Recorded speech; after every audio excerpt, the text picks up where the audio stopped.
Hello guys, last ವಿಡಿಯೋದಲ್ಲಿ ಸ್ವಯಂ ಕೋರ್ಸಸ್ಗಳಿಗೆ ಹೇಗೆ ರಿಜಿಸ್ಟರ್ ಮಾಡಬೇಕಂತ ತೋರಿಸ್ಕೊಟ್ಟಿದೆ. ನೀವು ನೋಡಿಲ್ಲ ಅಂದರೆ ಆ ವಿಡಿಯೋ ನೋಡ್ಕೊಂಡು ಬನ್ನಿ. ಈ ವಿಡಿಯೋದಲ್ಲಿ ನೀವು ಎನ್ರೋಲ್ ಮಾಡಿದಂತಹ ಕೋರ್ಸ್ಗಳಿಗೆ ಫೀಸ್ನ ಹೇಗೆ ಪೇ ಮಾಡಬೇಕು ಅನ್ನೋದನ್ನ ತೋರಿಸ್ಕೊಡ್ತೀನಿ. ಸ್ವಯಂ ಆ್ಯಪ್ನ ಓಪನ್ ಮಾಡಾದಮೇಲೆ ಅಲ್ಲಿ ಕೋರ್ಸ್ ಪ್ರಿವ್ಯೂ ಕಾಣುತ್ತೆ. ಅದ್ರ ಮೇಲೆ ಕ್ಲಿಕ್ ಮಾಡಿದ್ರೆ ಕೆಳಗಡೆ ನಿಮಗೆ ರಿಜಿಸ್ಟರ್ ಫಾರ್ ಅಂತ ಕಾಣುತ್ತೆ.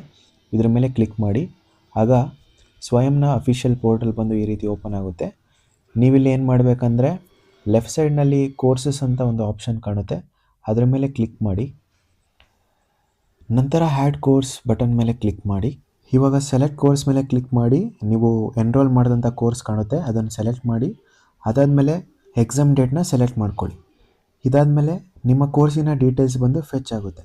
ನೀವಿಲ್ಲಿ ಏನು ಮಾಡಬೇಕಂದ್ರೆ ಮೊದಲಿಗೆ ಎಕ್ಸಾಮ್ ಸೆಂಟರ್ನ ಸೆಲೆಕ್ಟ್ ಮಾಡಬೇಕು. ಅದಕ್ಕೆ ಸೆಲೆಕ್ಟ್ ಎಕ್ಸಾಮ್ ಸಿಟೀಸ್ ಆಪ್ಷನ್ ಮೇಲೆ ಕ್ಲಿಕ್ ಮಾಡಿ. ನೀವು ಈ ಒಂದು ಪೇಜ್ನಲ್ಲಿ ಎಕ್ಸಾಮ್ ಸಿಟಿನ ಸೆಲೆಕ್ಟ್ ಮಾಡಬೇಕು. ನಿಮಗಿಲ್ಲಿ 2 ಪ್ರಿಫರೆನ್ಸ್ನ ಸೆಲೆಕ್ಟ್ ಮಾಡ್ಕೊಳ್ಳೋದಕ್ಕೆ ಆಪ್ಷನ್ ಕೊಡ್ತಾರೆ. ಆ 2 ಪ್ರಿಫರೆನ್ಸ್ಗಳಲ್ಲಿ ಸ್ಟೇಟ್ ಹಾಗೂ ಸಿಟಿನ ಸೆಲೆಕ್ಟ್ ಮಾಡಬೇಕು. 2 ಪ್ರಿಫರೆನ್ಸ್ ಬಂದು ಸೇಮ್ ಇರಬಾರ್ದು. ಹಾಗೆ ಕೆಳಗಡೆ 3ನೇ ಪ್ರಿಫರೆನ್ಸ್ ಕೂಡ ಇರುತ್ತೆ. ಇದು ಬಂದು ಸಿಸ್ಟಮೇ ಆಟೋಮೆಟಿಕ್ಕಾಗಿ ಸೆಲೆಕ್ಟ್ ಮಾಡೋ ಪ್ರಿಫರೆನ್ಸ್ ಆಗಿರುತ್ತೆ. ಹೇಗಂದರೆ ನೀವು ಫಸ್ಟ್ ಪ್ರಿಫರೆನ್ಸಲ್ಲಿ ಸಿಟಿ ಬಂದು ಬ್ಯಾಂಗ್ಳೂರು ಸೆಲೆಕ್ಟ್ ಮಾಡಿರ್ತೀರ, ಹಾಗೆ ಸೆಕೆಂಡ್ ಪ್ರಿಫರೆನ್ಸಲ್ಲಿ ಮೈಸೂರು ಸೆಲೆಕ್ಟ್ ಮಾಡಿರ್ತೀರ.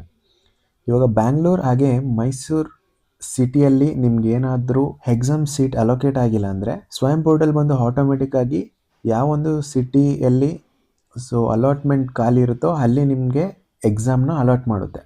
ಪ್ರಿಫರೆನ್ಸ್ನ ಸೆಲೆಕ್ಟ್ ಮಾಡಾದ್ಮೇಲೆ ಕೆಳಗಡೆ ಕಾಣುವಂಥ ಕನ್ಫರ್ಮ್ ಆ್ಯಂಡ್ ಪೇ ಬಟನ್ ಮೇಲೆ ಕ್ಲಿಕ್ ಮಾಡಿ.